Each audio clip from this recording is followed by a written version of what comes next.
dearest mother, it is impossible to tell you how happy your last letter made us, for the news was so good, I couldn't help laughing and crying over it. How very kind Mr. Brooke is, and how very fortunate that Mr. Lawrence's business detains him near you so long.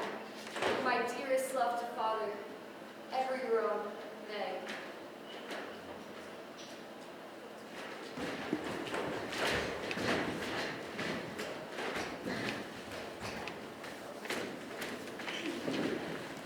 My precious Marmy, 3 cheers for Father. Brooke was a trump to telegraph right off and let us know the minute Father was better.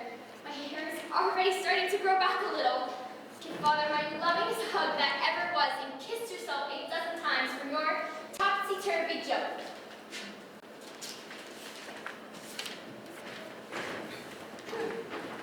Dear Mother, there is only room for me to send my love and some pressed pansies I have been keeping safe for Father to see.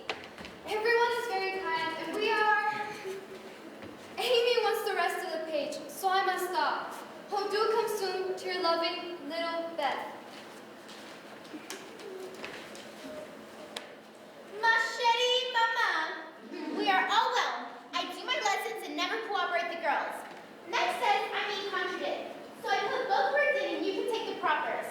Meg is a great comfort to me unless we have jelly every night at tea. It's good for me, Joe says, because it keeps me sweet-tempered.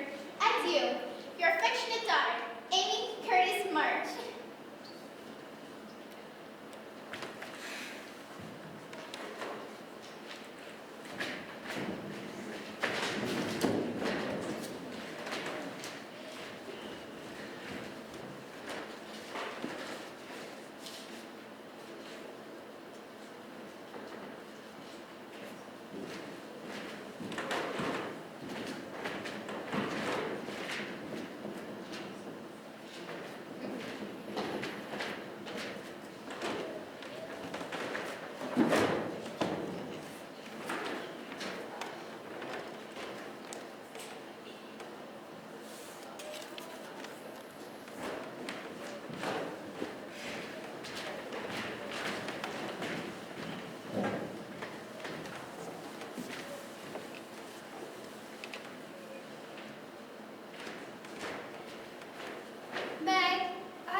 Too tired to go this afternoon.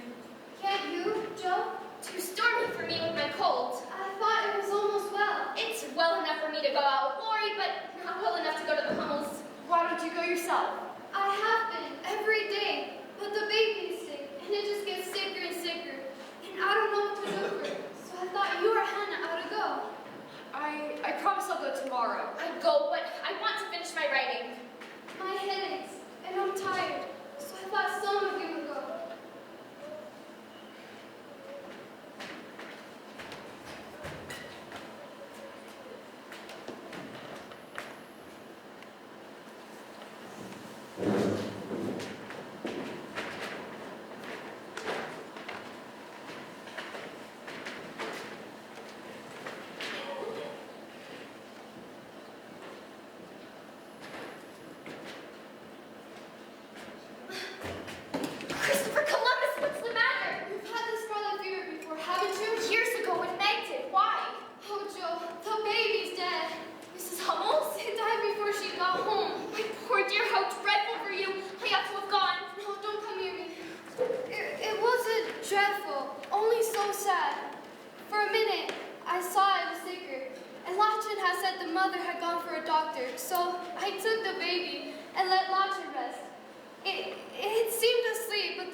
guilty sending letters that make no mention of Beth's illness.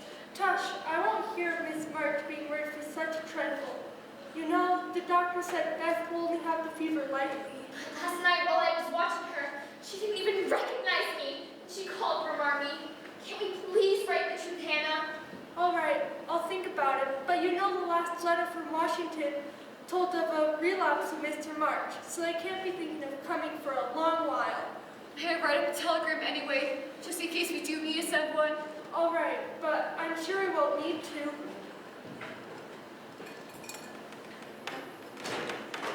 At Aunt March's, Amy's been having a hard time. She feels her exile deeply, and for the first time in her life realizes how beloved and petted she is at home. Just now, Florian's visiting her. Sit down, please. I want to consult you about a very serious matter. Read this, and tell me if it's legal and right.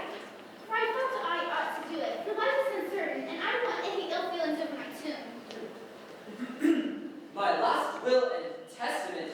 Now, Amy, I really think you ought to read. Please. I, Amy Curtis March, being in my sane mind, do give and bequeath all my earthly property, this to his name. To my father, my best pictures and works of art, including frames. To my mother, all my clothes except the blue apron with pockets. To my dear sister Margaret, to Joe, I leave my most precious plaster rabbit.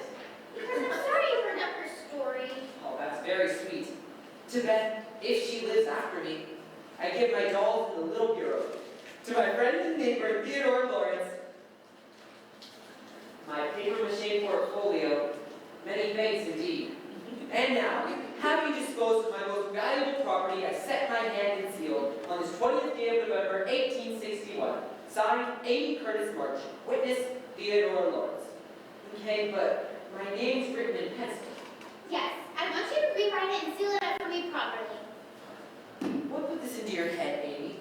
Did anyone tell you about Beth giving away her things? What about Beth?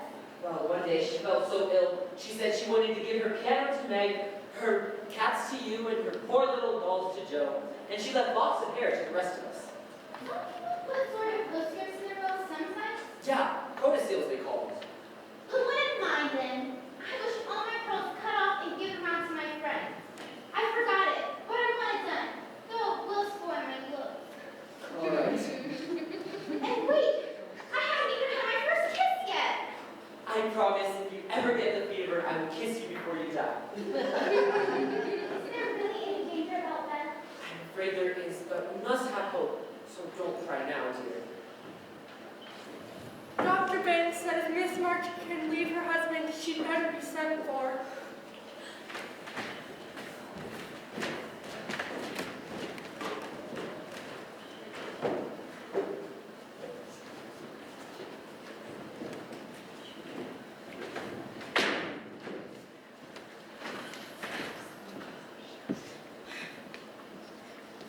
What is it? Is Beth worse? I'm going to send for Mother. It isn't as bad as that. Yes, it is. She doesn't know us. She doesn't look like my Beth. There's nobody to help us bear it. Oh, I'm here, Joe.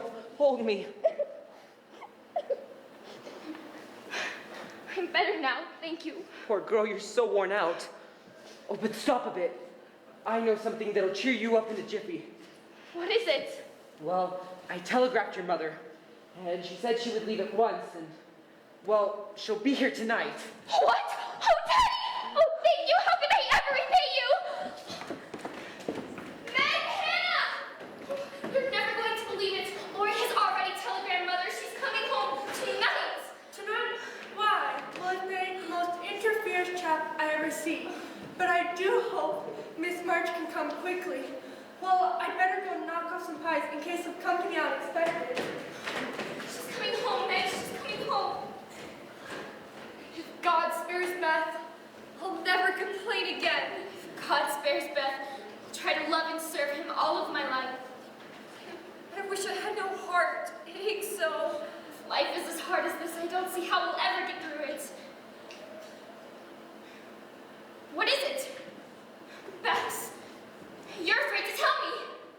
She's so still. Hannah!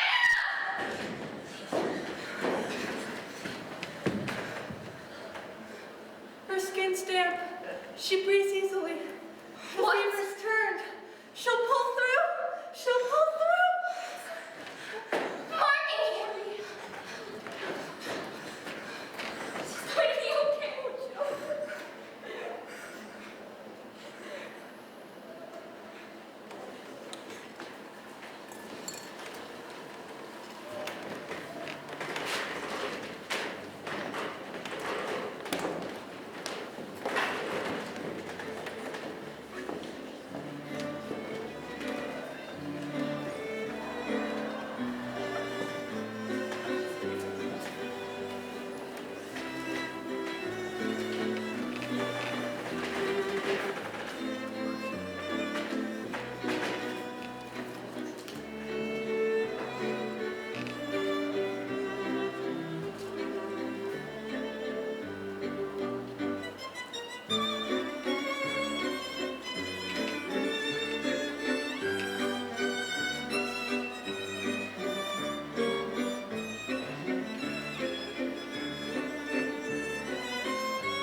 Several days of unusually mild weather have fitly ushered a splendid Christmas day.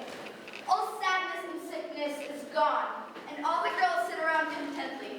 Joe breaks the short pause, which has followed a long talk about many things. The pilgrims now to seek its ease, but oh, how they then plunge themselves new griefs into. Those who seek to please the flesh themselves undo. Why, do you remember how last Christmas we were groaning over the dismal Christmas we were about to have? Oh, yes, it was a rather pleasant year on the whole. I think it's been a pretty hard one. I'm glad it's over because we've gotten back.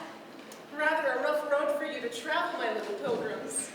But you've gotten on bravely, and I think the burdens are in a fair way to drop off very soon. I've made several discoveries today. Really? Tell us what they are. Here's one. I remember a time when this hand was pale and smooth, and your first hair was to keep it so. It was very pretty then, but it's much prettier to me now. Meg, I value the womanly skill it takes to keep a home happy more than I value pale hands and fashionable accomplishments. I'm proud to shake this industrious little hand, and hope we aren't soon asked to give it away. What about Joe? Please say something nice, for she's tried very, very hard and been very, very good to me. I see a young lady who pins her collar straight, laces her boots neatly, and neither whistles, talks slang, nor lies about on the rubbish she used to do. She doesn't bounce, but moves about quietly, and takes care of a certain little person in a motherly way which delights me very much. I rather miss my wild girl, but if I get a strong, womanly helper in her place, I'll be quite satisfied. Thank you, Marty. Now then, There's so little of her, I'm afraid to say much, for fear she'll slip away. But she's not as shy as she used to be. I have you safe for now, my Beth, and I'll keep you so, please God. Oh, Amy, do Amy now. I observed that Amy took drumsticks at dinner, ran errands for her mother all afternoon, gave Meg her place tonight, and has waited on everyone with patience and good humor. I also observed that she doesn't fret as much nor look in the glass. She thinks of others more and of herself less. Though I would be very proud of a graceful statue made by her, I'll be infinitely prouder of a young woman whose talent is to make life beautiful for herself and to others. What are you thinking about, Beth? I'm so full of happiness. If only Father was here, I couldn't hold one drop more. So am I. I'm sure I am. Of course I am. How could I be otherwise? Here's another Christmas present for the March family.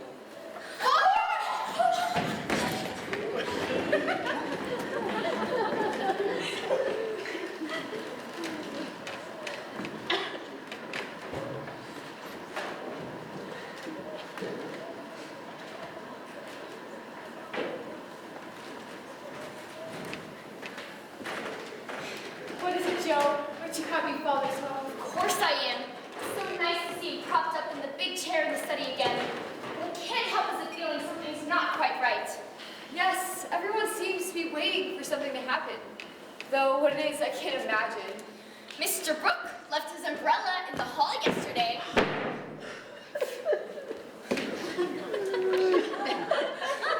Behave yourself and go away! What does the goose mean? He's showing you how your John will go on and on by and by. Touching, isn't it? Don't say my John. It isn't proper or true. Already told you, I don't care much about him. I don't mean to plague you and will bear like a man, but if you do mean to do it, I wish you'd make haste. I can't say anything until he speaks. And he won't, because Father said I was too young. Even if he did speak, you wouldn't know what to say. Not so silly because you think. I know exactly what I would say. What then? Oh, I should merely say, thank you, Mr. Brooke. You are very kind, but I agree with Father that I'm too young to enter into any engagement at present. That's stiff and cool enough. But I don't think you'll ever do it. You'll give in to him instead of hurting his feelings. No, I won't. I'll tell him I made up my mind and walk out of the room with dignity. Good afternoon. I came to get my umbrella. This is to see how your father fights himself. It's very well he's in the rack. I'll go and get him and tell it you are here. Mother would like to see you. Pray sit down. I'll call her. Don't go. Are you afraid of me, Margaret? How can I be afraid of you when you've been so kind to Father? I only wish I could thank you for it. Shall I tell you how? Please don't. I'd rather not. I won't trouble you, Meg. I only want to know if you care for me a little. I love you so much, dear. I don't know. Please choose to learn to like me, Meg. I want to know so much, for I can't go to work with any heart until I learn whether I'm to have my reward in the end or not. I'm too young. I'll wait, and in the meantime, you can be learning to like me. I love to teach, and this is easier than German. I don't choose to learn. Please go away and let me be. Do you really mean that? Yes, I do. I shouldn't be worried about such things. Father says I need it. It's too soon, and I'd rather not. May I hope you change your mind by and by. I'll wait and say nothing till you've had more time to think. But don't play with me, Meg. I didn't think of you like this. Don't think of me at all. Rather you wouldn't. Let's be. What's all this? It's Father's friend. I'm so surprised to see you. Well, that's evident. But what's Father's friend saying to make you look like a guinea? Oh, There's mischief going on, and I insist upon knowing what it is. we were just talking. Mr. Brooke came to get his umbrella. Brooke, the boy's tutor? I understand now. I know all about it. You haven't gone and accepted him, child. Hush, she'll hear. Shall I call Mother? Not yet. I have something on my mind, and I must free myself at once. You don't intend on marrying this cook, do you? If you do, not one penny of my money will go to you.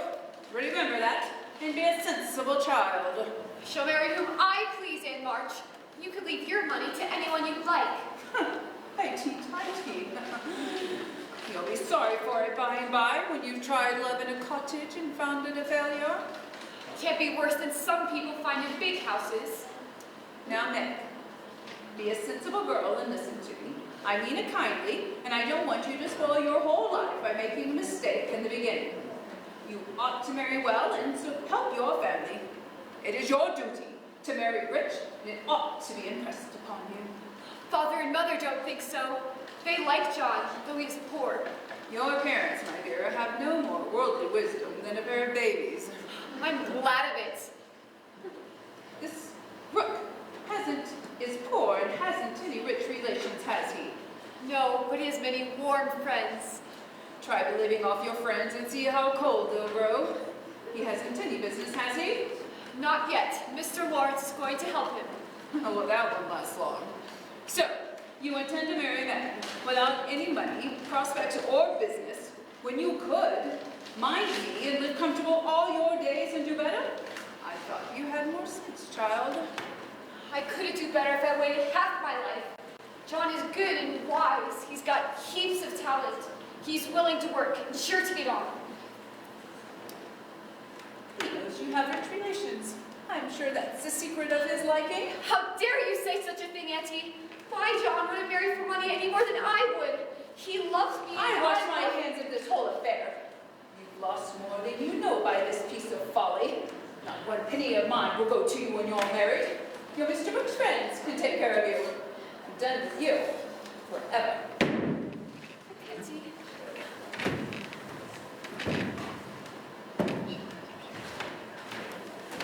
I couldn't help hearing, Meg. Thank you for standing up for me and showing to me that you do care for me. I didn't know how much until she abused you. And I don't need to go. May I stay and be here? Oh, yes, John. Oh, Meg, I'm so glad you sent him away as planned. The whole affair is...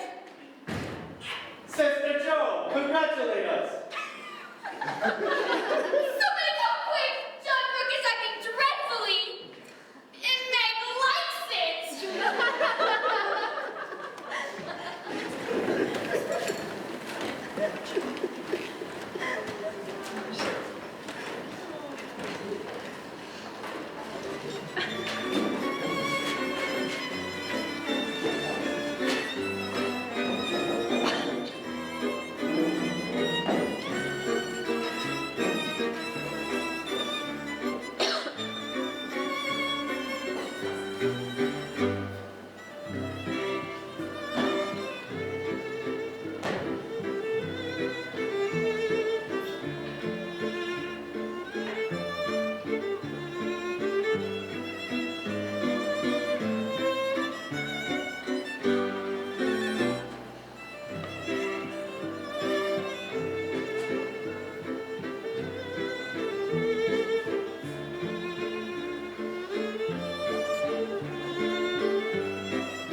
Well, here are May's drawings for the book. I hope they'll go.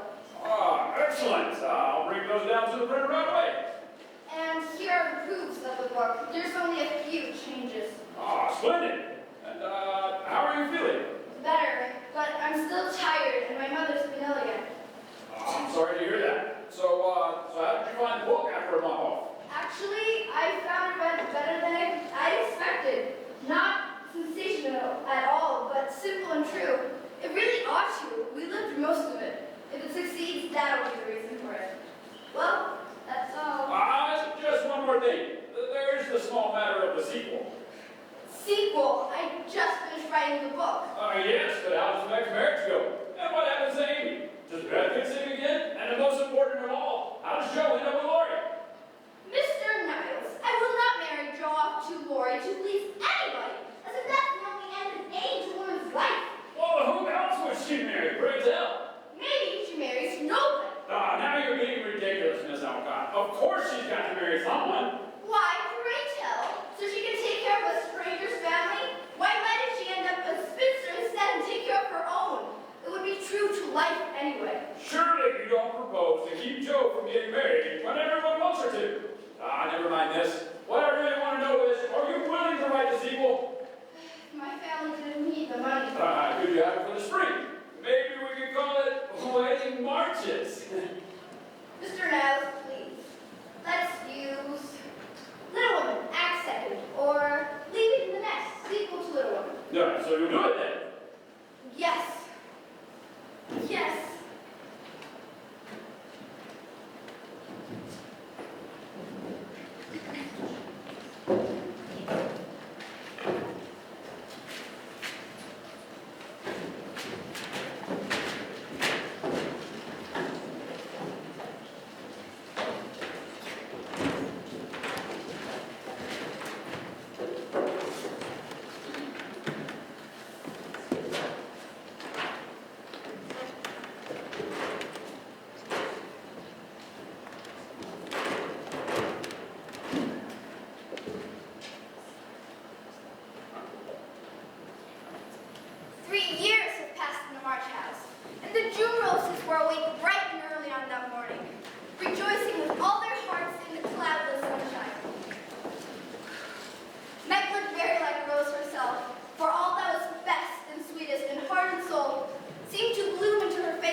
Congratulations, Meg. I knew Brooke would have it all his own way. He always does. Thank you, Laurie. Do you think you'll be happy here, dear? Will you be quite satisfied? Yes, Mother. Perfectly satisfied. I'm so happy that I can't talk about it. I'm so glad not to have a fashionable wedding. Only those about me whom I love. I can look and be my familiar self. You look just like your own dear men. Only so very sweet and lovely that I'd hug you if it won't crumble your dress. Then I'm satisfied. Do hug and kiss me. On a great many crumbles of this sort to put into it today. Now, I'm to tie Joe's forgot for him, and then go stay a few minutes with Father quietly in the study. Well, here's a state of things.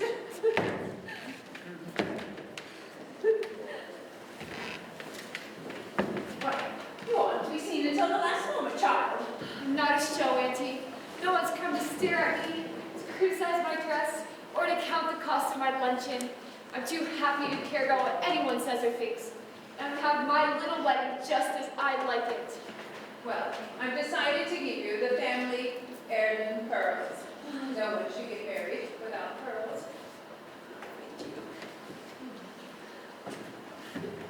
John dear, it's nearly time.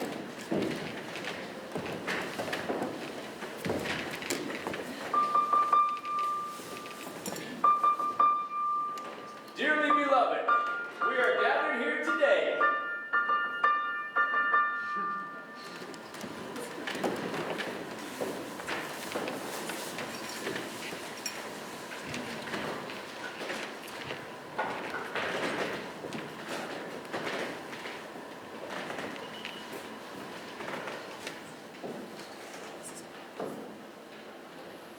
Are you going to help about the fair, dear? Yes, Anne. Mrs. Chester asked me if I would, and I offered to attend the table, as I have nothing but my time to give. Patronage doesn't bother me when it's well meant. Quite right and proper. I like your grateful spirit, child. It's a pleasure to do things for people who appreciate it. Some do not, and that is trying. How's your French coming along? Pretty well, thank you. I'm so glad you let Esther talk to me as often as I want when her best was this. And how are your languages? Don't know a word and too stupid to learn, and I can't bear French. You're feeling well, dear? Your eyes are better? Pretty well, thank you, Aunt March. It means to do great things next winter, so that I can be ready for Rome whenever that joyful time arrives. Well, my dear, you deserve it, and I'm sure you will go someday. Walk with me, please. Thank you, I will. Goodbye. You must have a good long holiday. I intend to. What is it? No. Teddy, please don't. Got to have it out, Joe, and the sooner the better for both of us. Say what you like then, I'll listen. I've loved you ever since I've known you, Joe. I've tried to show you, but you wouldn't let me. Now I'm going to make you hear. I thought I could say you this because I thought you would understand. Teddy, I'm so proud of you and so fond of the person you are, but I'll never love you as you want me to, though I've tried. Really, truly, Joe? Really, truly. Teddy, I'm so sorry, so desperately sorry. I would kill myself if it would do any good. But you know it's impossible for people to make themselves love other people if they don't. They do sometimes. I don't believe it's the right sort of love, and I'd rather not try it. Teddy, I don't believe you and I are suited to each other. Our quick tempers, our strong wills, we'd make each other miserable if we were so foolish as to... Mary? Oh, no, they wouldn't. I promise, Joe, if you loved me, I'd be a perfect saint. You can make me anything you wanted. No! I've tried, and I failed, and I won't risk our happiness by such a serious experiment. Do be reasonable and take a sensible view of the case. I won't be reasonable, and it doesn't help. It only makes it harder. I don't believe you've got any heart. I wish I hadn't. Don't disappoint us, dear. Everyone expects it. Say you will, and let's be happy. Do, Joe. I can't say yes truly, so I won't say anything at all.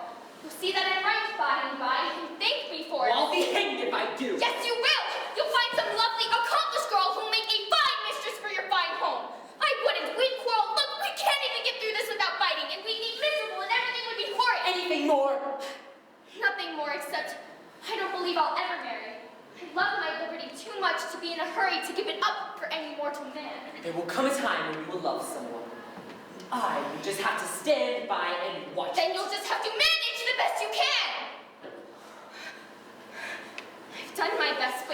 be reasonable. I'll always be fond of you, but I'll never marry you. And the sooner you realize that, the better for both of us. So now. You'll be sorry for this someday, Josephine! Wait, where are you going? To the devil!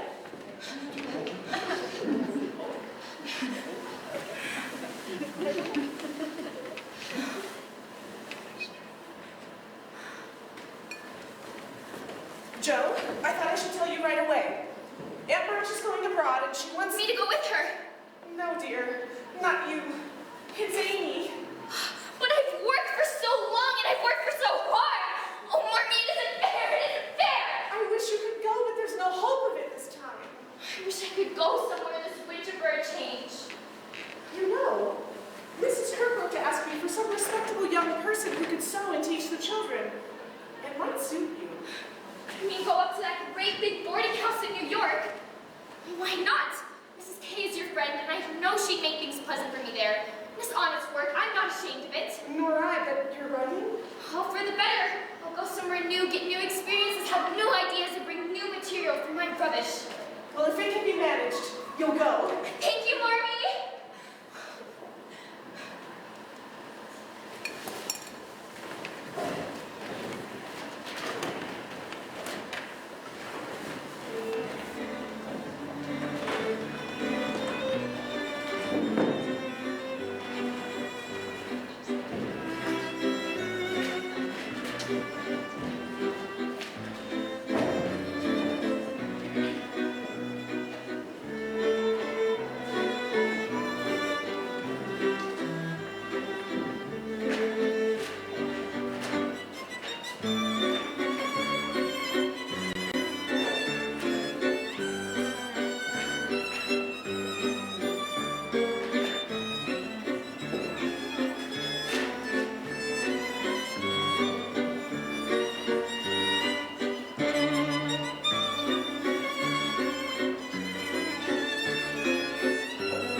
You have a fine day to go make your work. Bon voyage, mademoiselle. I laughed all the way upstairs.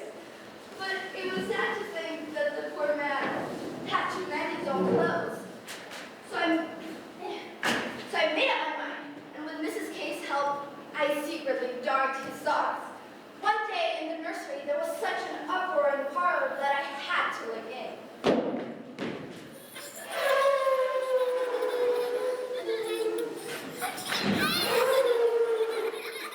Oh,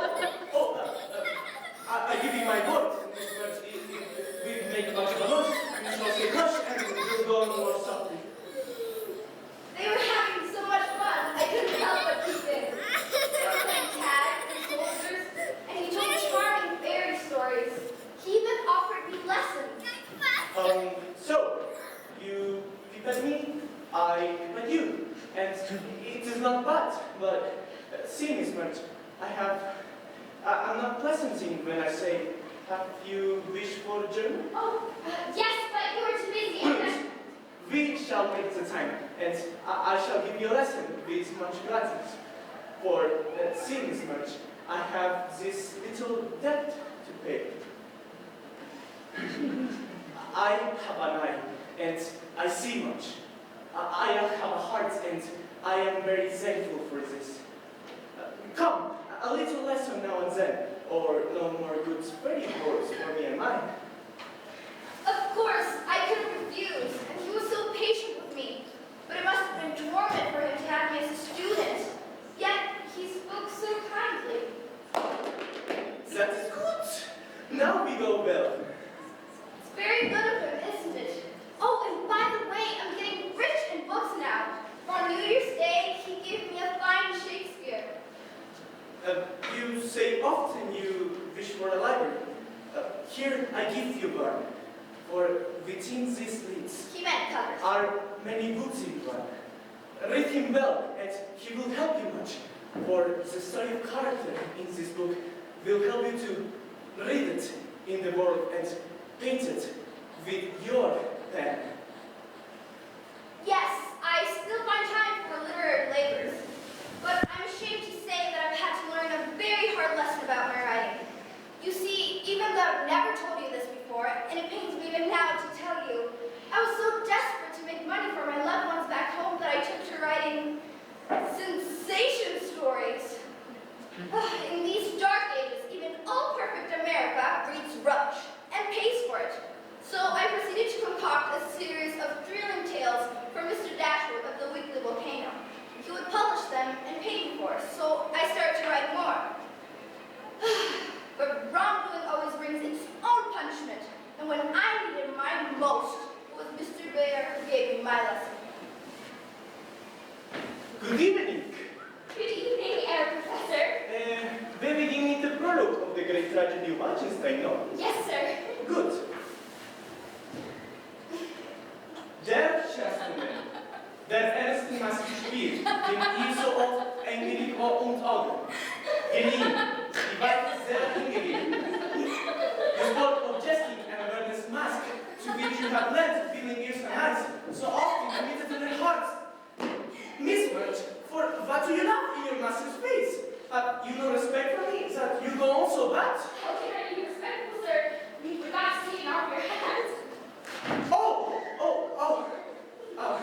I see him now. Is that Tina who makes me a fool with my cap? It is nothing but, see, Miss Birch, if this lesson goes not well, you too shall verify. I wish these papers did not come inside of the house. They are not for children to see, not for young people to read. I have no patience with those who make this harm. Oh, Yes, you are right to put it that way from you. I do not think that good young girls should read such things. I would rather give my boys gunpowder to play with than this bad trash. I doubt if all such stories are bad. Some may be only silly, you know. It is authors would know what harm they did. They would not think that the living was honest. No, they should think a little and sweep mud in the streets before they do this thing. I should like much to send the rest out there. Shall we go on now, Professor? I promise I'll be good and proper. I hope so. As soon as I went back to my room, I reread every one of my stories. They are trash, I know it, for I can't read them in sober earnest without being horribly ashamed of them. I burned them up, and when there was nothing left but 3 months' work, except a heap of ashes, I promised myself I would never write another sensation story. Sometimes I wish I hadn't any conscience. It's so inconvenient.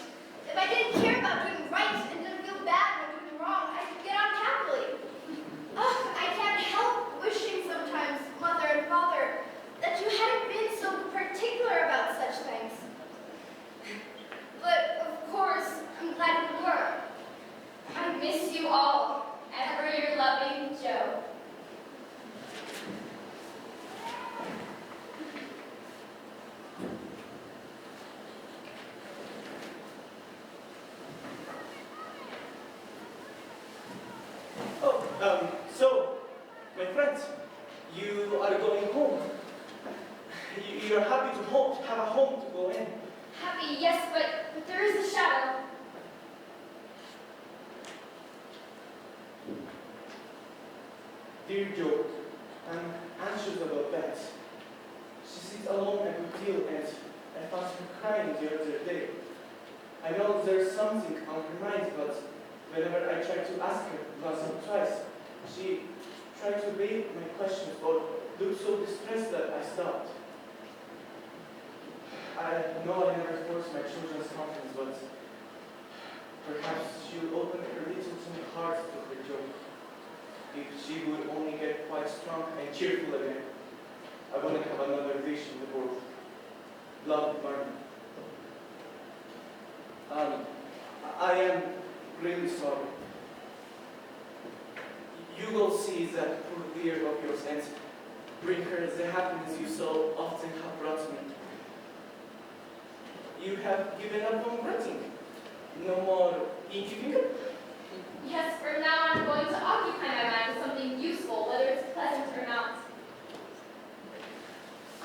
Would you like to visit us sometime? I want them all to know my friends.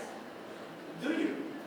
Shall I come? Yes, come in the spring. Amy should be back from Europe by then. Perhaps Lori will too. That is your best friend of whom you speak. Yes, my boy Teddy. I'm so proud of him. You should so like you to meet him. I'm afraid I shall not make the time for that, but I wish the friends much success. And you all happiness. God bless you, and my love to your little pet.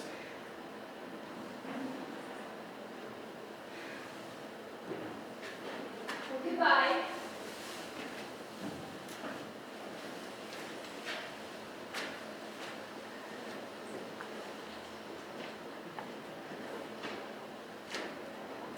She is not for me. I shall not hope it now.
When Jo came home, she had been struck with the change in Beth.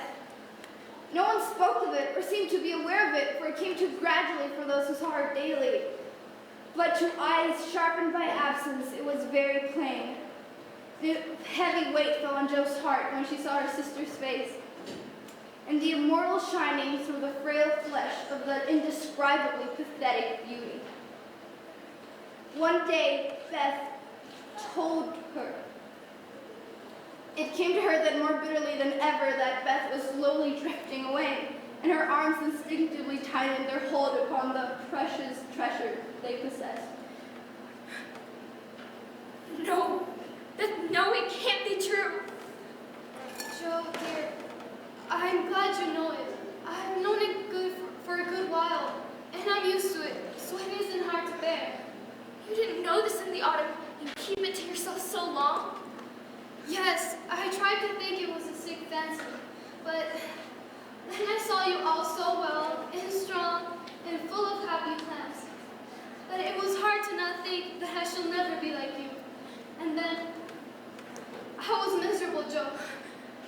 Poor Beth, but you must get better. I want to, so much, but you see, every day I lose a little, and I am sure that I shall never gain it back.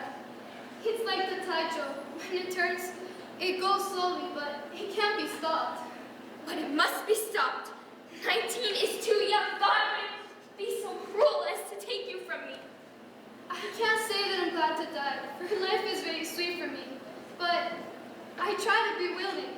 You'll tell the others? I think they'll see it without words. I don't know how to express myself. I'm not like the rest of you. I never had any plans about what I'd do when I grew up. I never thought of getting married. I never wanted to go away. And now, the hardest part is leaving you all. I'm not afraid to die, but it seems like I should still be homesick for you, even in heaven. I hope I shall see dear Amy again. She seems so far away. She's coming home in the spring, and I mean to have you well and rosy by the time she gets here. Joe, dear, don't hope anymore. It won't do any good. We won't be miserable, but enjoy the time together while we wait. We'll have happy times, for I don't suffer much. And I think the tide won't go out easily, if you help me.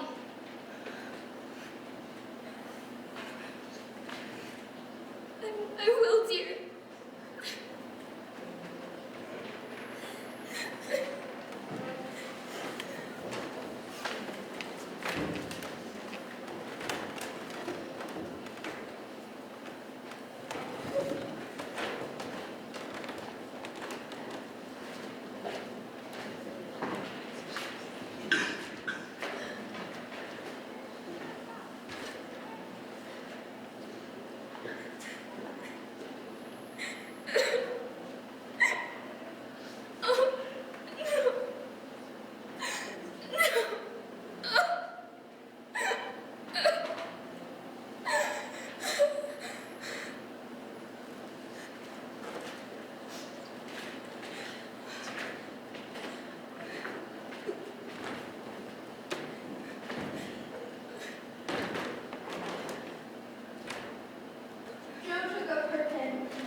Now I've done it. You're what?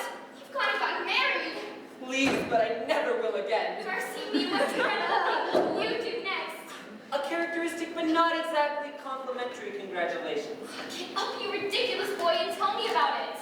Well, Aunt March decided to pass another winter in Europe, but Grandpa wanted to come home, and I couldn't let him travel by himself, but I also couldn't leave Amy alone either. So I told her, let's be married and then we can do as we like. You always did have things to suit you. Not always. Anyways, we got married in Paris 6 weeks ago. It was a very quiet wedding, of course, for even in our own happiness, we couldn't forget about dear little Beth. I went to say this once, Joe, and put it aside forever. You know I'll always love you, but that love has altered. You knew it would happen and you were right. I want you to know that I was done with the old love before I was on with the new. That way I can honestly share my heart between Sister Joe and wife Amy. Will you believe it and go back to the way things were when we first knew each other? I'll believe it with all of my heart. It seems only yesterday that I was buttoning Amy's pinafore. Mercy me, how time does fly. This year has been such a hard one that I feel 40. Poor Joe, we left you to bear it all alone. Well, never again. Amy and I have decided we cannot go on without you. So you must come and teach the children to keep house, if you agree. If I wouldn't be of any disturbance, Teddy, you always were a comfort. Where is she? Where's my dear old Joe? Amy!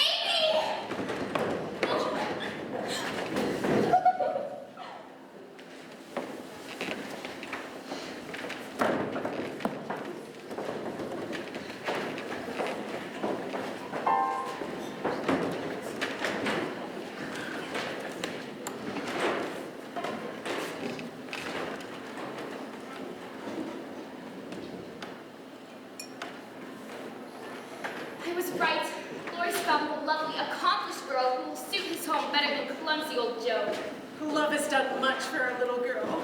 A literary spinster, that's what I'm to be. A pen for a spouse and family stories for children. What is it, dear? The proofs to my book. How did these get here? Hannah sent them down. What? Hannah! Hannah, where did you get this? Why, a gentleman brought them just a minute ago. Why didn't you give it to me? He said it was for Miss March, so I naturally thought it was another wedding gift for Miss Amy. Where did he go? I told him that Mr. and Mrs. Lawrence were off visiting Meg and the babies. What? I'm sorry. Oh! It's raining something fierce out there, Miss Joe. She'll catch her death. Perhaps not.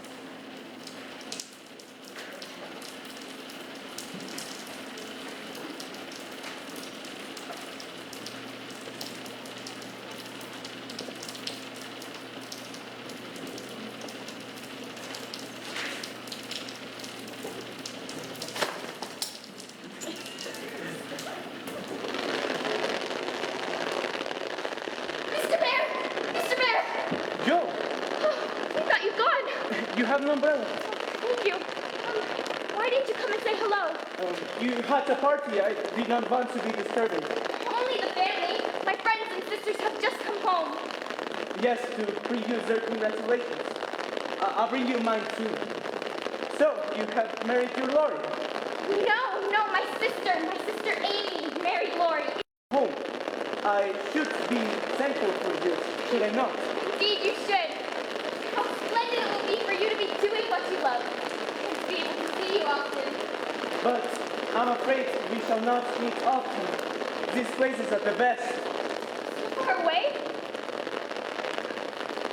You have been ill, my friend. Not ill, but tired and sorrowful. You've had trouble since I last saw you. Yes, I know. My heart was sore for you when I heard. Thank you.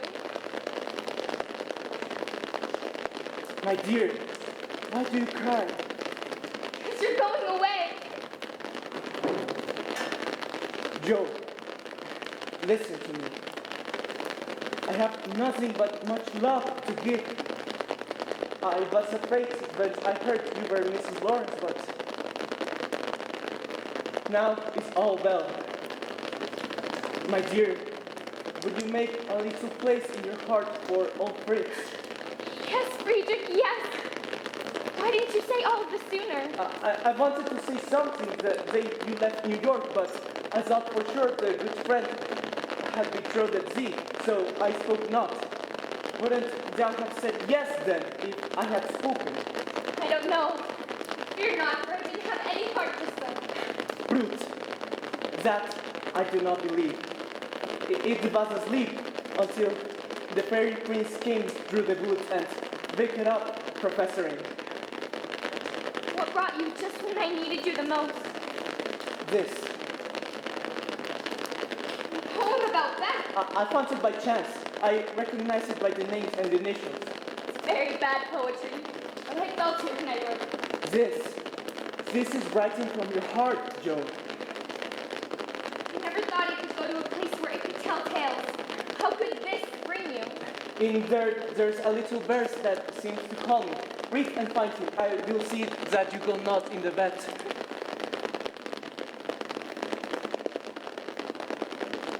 A woman in a lonely home, hearing like a sad refrain, be worthy love, and love will come in the falling summer rain.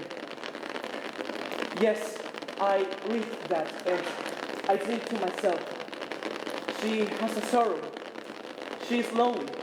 She'll perhaps find comfort in true love. Well, I have a heart full for her. Why did you stay away so long? I did not have a heart then to take you from that happy home of yours until I had the prospect of one to give you. Don't fear poverty. I don't. I couldn't bear a rich husband. And I'm to mind the house and do my share. Promise me that, Friedrich. I promise I'll never go and... Thou givest me such hopes and courage, and I have nothing to give but a full heart and these empty hands. I'm not empty now.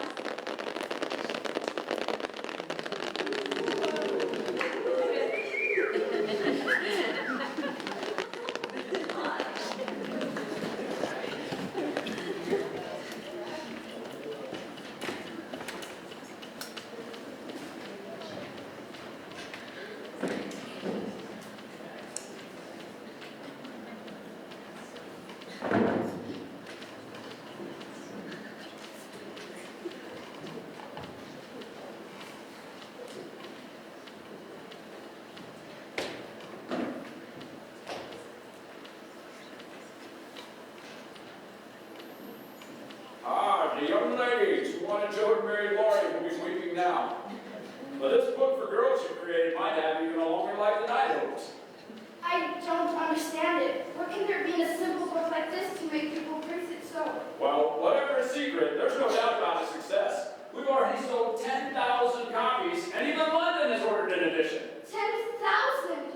Yeah, and I'm sure we'll sell another 6,000 or 7,000 before the new year. You're well on your way to becoming the most celebrated author of our times. Yes, Father told me they no longer welcome him in the lecture visit as the great philosopher of Concord, but as the father of little women. Yeah, I'm sure. And I think you'll prove to be the breadwinner of the family. Here's your first installments. Why, that's so much! I can pay all the family staff in one fell swoop. Thank God! Feel as if I could die in peace. My dream is beginning to come true. Well, let's not die in peace just yet. Are you all right? What? No. I'm afraid writing 14 hours a day has taken its toll. But the family seems so panic-stricken and helpless when I break down, so I try to keep the mill going. Well, perhaps now you won't have to. I'd hate to think you lost your health just when you made enough money to enjoy yourself. It wouldn't surprise me. And all for that little book. Is it any good, I wonder?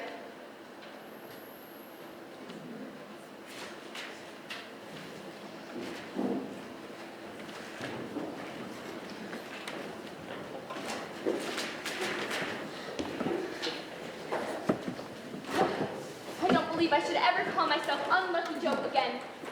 My deepest wish has been so beautifully gratified. And your life is so different from the one we pictured so long ago. Yes, the life I wanted then seems cold, selfish, and hard to me now. I haven't given up my hopes of writing a good book yet, but it will wait, and I know it will be worth it for experiences like these. I wanted pleasant things, that's for sure. But in my heart, I knew I'd be satisfied. The little house, and John, some dear children, and now I'm the happiest woman in the world.